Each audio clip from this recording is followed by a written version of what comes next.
Hello and welcome to a spicy new feature. We get sent a lot of games here at Shut Up and Sit Down, but there's not really a way to cover all of them in a way that's not knackering.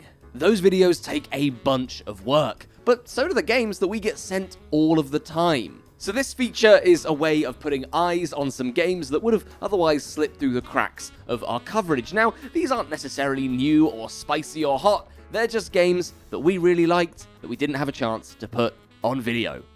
Let's go! Corrosion is an engine builder, in a literal sense. In this game, players are building their own unknowable machine, using these charming cog components, playing engineers from their hands, and taking a whole suite of different actions that have them building a big chunky mechanism.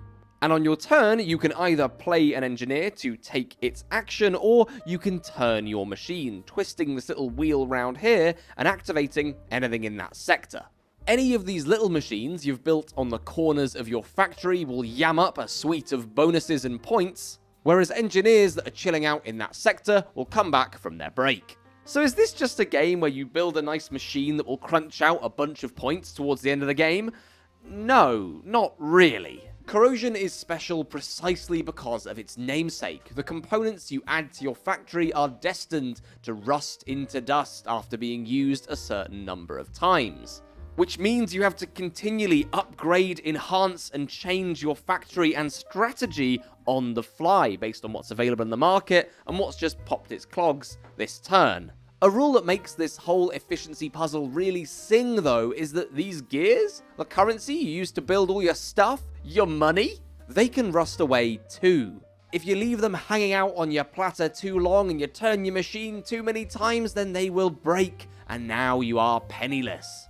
The only thing that really lasts are these chrome machines, the jumbo juicers, the max pointers that are going to give you a bunch of cool abilities, but you can only ever host 3 unique kinds of these at any given time. And because you want to build a bunch of these, as they're one of the only things in the game that gives you flat points, you're going to have to build on top of things, meaning you can never rely on an engine for too long. So Corrosion is just plainly brilliant, because it plums you straight into the crunchy mid-game of a fantastic Euro. Very little time is spent getting things going, immediately you're into the thick of it, making trade-offs, calculations, and deliberations as you work to make your machine as efficient as possible, whilst also trying to avoid disaster.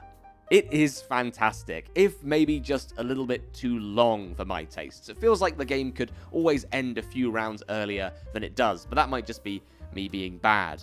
I haven't even delved into the wonderful engineers system where you can copy other people's actions if you want to ride their coattails and get extra actions, but maybe it's the most efficient thing, or maybe you just want to plumb away at your machine. Who's to say? It is such an innovative little puzzler, and I feel like I've got to talk about it on video just to show off its lovely production. And to be candid, maybe the only thing that stopped this from being a full-on video review is that there's only so many ways you can talk about things that are just plainly really good. Great game, great gears, 10 out of 10. Next up, I've really been trying to find a place to talk about Great Western Trail 2nd Edition, but we haven't really had a chance to talk about it purely because it's basically just a 2nd edition. And to the people who just want to know what's new, what's changed, and if they should get this new edition if they have the old one, it's got a solo mode, it's got nicer and more welcoming art, and you don't really need it. This isn't reinventing Great Western Trail. It's a nice 2nd edition with a new lick of paint and a bit of spring cleaning here and there. But if you've never played the game, let this be a big, chunky recommendation to give it a go. This game is fantastic, a pulpy, hearty smoothie of deck building, action efficiency, and a weird, wobbly worker movement system. And that worker movement system is the real highlight here, having each worker placement space on a route that you need to slowly progress upwards does so much to add spice and flavour to quite a traditional genre. And each trip up this winding path is full of bounties and bonuses. Hiring workers, building buildings, moving your train, or acquiring more cows. But each trip up this path has a definite terminus in Kansas City, where players sell the fistfuls of cows they've been acquiring over the course of the game, with more varied hands scoring higher and higher points along this railway track at the top. But there's a bunch of opportunities to shed useless cows from your deck and stock it with more exciting breeds, but maybe you'll need a certain lousy cow to take a certain action space, and oh my goodness, it's just so juicy. If you want to know more about Great Western Trail, Quinn's review still rings 100% true in most cases, though they've replaced the pejorative Indians with bandits, and they've replaced the roster of surly white men with a more diverse cast of cattlers. Oh, and I have tried the solo mode. I am no expert when it comes to solo modes, but I found Great Western Trails a delight. It is incredibly easy to run, essentially introducing a dummy player called Sam who is continually very annoying and acts more like a game timer than an active thinking opponent. So it's that kind of AI system here. It's not one of the more involved networks you might get in a more complicated game. I hate this guy. He hoons it up to Kansas City every round and foils my slow, plodding playstyle. I hate you, Sam. I love to hate you. But what's that rustling in the leaves? What's that rustling? What's that rustling? What's the rustling in the leaves? What's the rustling in the leaves? It's Trembling Vines! It's a Paolo Mori roll and write. That's it. That's the mic drop pitch. Slam dunk. Best known for games such as Ethnos, Libertalia, and more recently Blitzkrieg and Caesar, you'd expect this box to be meaner than a sum total of values divided by the number of values. Oh my god, that's so bad. Oh, that's so bad. But what isn't bad is this game. It is neither mean nor average. So let's get to it. This is Rustling Leaves from Paolo Mori, because we should probably use its actual name.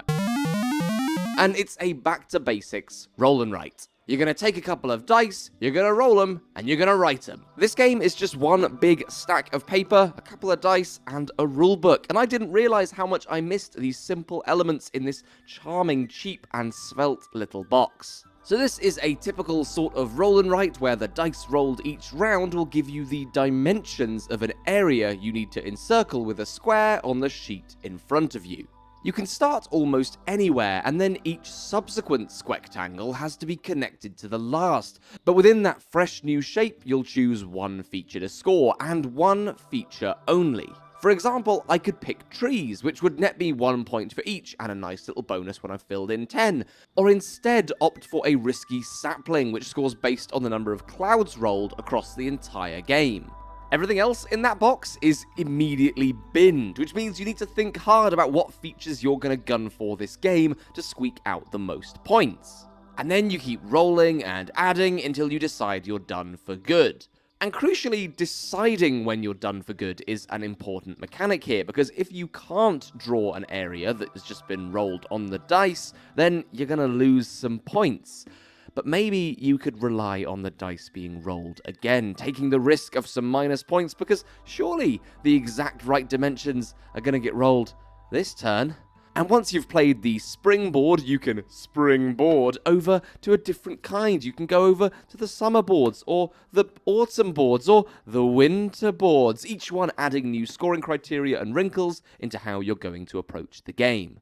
Look, this isn't incredible, it's not that new, it's not the best thing ever, but it's so solid and nice and chill and cheap. It's a gentle pub game, and it reminds me a whole bunch of the Lost Cities Roll and Write, which you can hear about on episode 154 of the Shut Up and Sit Down podcast. You could stack Rustling Leaves and Lost Cities Roll and Write together in a nice little pub meetup, but these aren't raucous, mind-blowing, big moment games, mind. They're the kind of games that you play in the pub with 1 pint and 1 friend. Alright, now we're done with that business, we can move on to our final game, which isn't just 1 game, it's 3. Wallet games! This is a line from a publisher called ButtonShy, who make these really adorable wallet games that have very few cards in them and make do with very little. If you want to hear me talk more about the wallet games, you can check out this top 10 wallet games video to find the 10 that I found the very best in our first run of playtesting. But after acquiring a few new ones in here, how do they hold up? Let's talk about my top 3 to keep these things manageable, and we'll speed through at a slightly faster clip, because the fact they're so small means there's not much to shoot B-roll of, which means I can't just lazily pave over the cracks in the video where it's just me reading off my phone. Oh no. ROVE is a fantastic solo puzzle and one of the strongest of the bunch, and it's so hard! In this game, you are piloting a tiny little robot to accomplish a series of tasks, and the way that you accomplish these tasks is by arranging these modules into patterns. Moving these modules costs movement points pictured on these cards. Spend a movement point to move a module. Nice and simple. But you get more movement points if you make these patterns on these cards before using them, which you'll need because each module moves in a specific annoying way. Some of these are nice and simple, like moving in any direction that you fancy, but others are a bit more complicated, like only being able to move one space, or pushing other modules with them, or, most horrifyingly of all, having to jump over other modules. So you're trying to use one pattern on a card to combo into another pattern, and maybe another, matching and planning so that you can get your little robot that could to traverse the planet safely. And look, the art on the completed cards lines up so you can see your little robot doing all his little tasks, oh bless. This is a delightful little brain teaser, and it might even dethrone Food Chain Island and its disgusting Vor Crocodile as my favourite solo game of the bunch. Thank God I burned that thing. Second on my list is Moving Pictures, a delightful co-op where you're making a movie. But you're also making inferences with a set number of scenes in your hand that you're going to need to play in order. The numbers have got to get bigger, and you've got to estimate how much room you need to get things in order, kind of like a cooperative Welcome To. Now, it is very hard to do this entirely on gut, reckoning that you've got the right card for the right spot. But each card that you play has an effect that may or may not let you rearrange and retool the row during or after the process of playing them out. And this gives you a real feeling of editing. You put down the scenes and you think they're in roughly the right order, or you've shot them in the right order, I suppose, and then you rearrange them afterwards to get things just as you like them. And hey, if it doesn't quite work, you can always delete a scene. I don't know how well this holds up after lots of plays, but after a few I was really buzzing about how simple and elegant this one is. A buttery, smooth little time passer that can be played on some truly tiny tables. And lastly, we have Death Valley. This is an electric little push your luck kind of tableau builder where you're going sightseeing down the titular Death Valley. However, too much sightseeing could cause you a spot of death.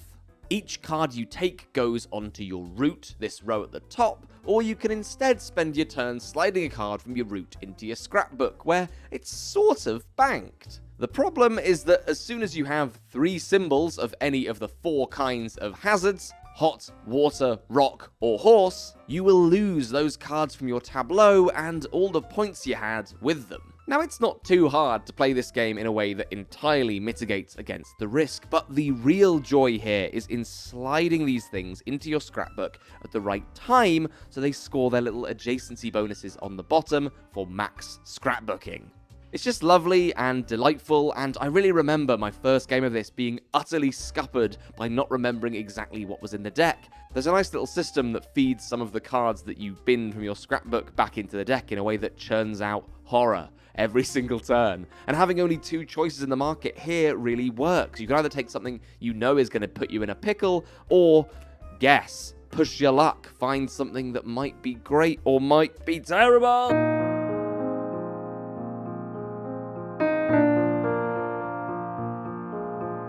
And so that is the end of this Shut Up and Sit Down spicy review roundup. I'll be candid here, this format was kind of a way of getting me to shoot my videos a little faster, a little looser, trying to use the first take rather than all of these. But importantly, I want to know if this format works for you. If you enjoyed this video, then let me know, because I can make more of them. I can make more review roundups, so you get more reviews, and I get better at using the first take rather than recording the same line over and over again. As always, keep on board games and roll the dice for eternity. Goodbye!